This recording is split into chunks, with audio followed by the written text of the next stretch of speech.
ओशो कहते हैं कि अच्छाई और बुराई का विचार मनुष्य द्वारा निर्मित होता है। यह द्वैत अच्छा और बुरा, सही और गलत मनुष्य के दिमाग की सीमा है। जब तक हम इस द्वैत में बंधे रहते हैं, हम सत्य को नहीं समझ सकते। ओशो के अनुसार जीवन को समझने के लिए हमें अच्छाई और बुराई के इस भ्रम से ऊपर उठना होगा। ओशो कहते हैं कि हमारा मन द्वैत में काम करता है। हमारा मन हमेशा चीजों को दो हिस्सों में बांटता है, अच्छा बुरा, सही गलत, प्रेम घृणा। यह विभाजन हमें सत्य को देखने से रोकता है, क्योंकि सत्य किसी भी द्वैत से परे है। ओशो कहते हैं, द्वैत से परे जाओ, सत्य केवल तभी दिखाई देगा जब मन द्वैत को छोड़ दे। ओशो कहते हैं, अच्छाई और बुराई समाज द्वारा बनाई गई है। हर समाज अपनी परंपराओं और नियमों के आधार पर सही और गलत तय करता है। धर्म भी अच्छाई और बुराई की सीमाएं खींचते हैं, लेकिन ये नियम केवल अनुशासन के लिए बनाए गए हैं। ये अंतिम सत्य नहीं है। अच्छाई और बुराई का निर्धारण हमारी व्यक्तिगत सोच और अनुभवों पर निर्भर करता है। जो चीज हमें लाभ पहुंचाती है उसे हम अच्छा मानते हैं,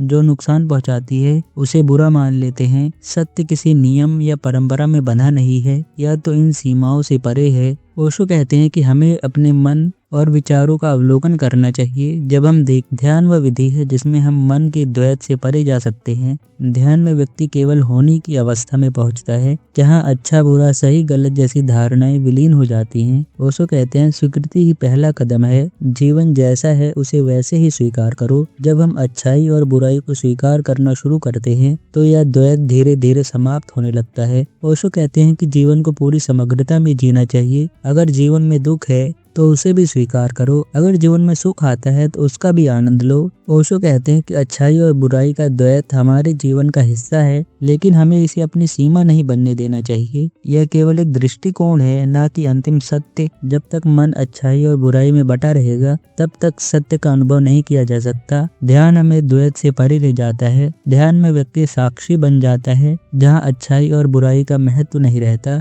जीवन में जो कुछ भी है उसे वैसे ही देखो जैसा वह है। जीवन अच्छाई और बुराई के द्वैत से परे है। जब हम इस द्वैत को त्याग कर समग्रता में जीते हैं तो ही हम सत्य को अनुभव कर सकते हैं। ध्यान, अवलोकन और स्वीकृति के माध्यम से हम इस द्वैत से मुक्त हो सकते हैं। सत्य ना अच्छा है ना बुरा, सत्य केवल सत्य है। आज की दुनिया में जहाँ लोग सही और गलत में फंसे रहते हैं, ओशो का संदेश हमें सिखाता है कि जीवन को बिना किसी सीमा के जीना ही असली स्वतंत्रता है।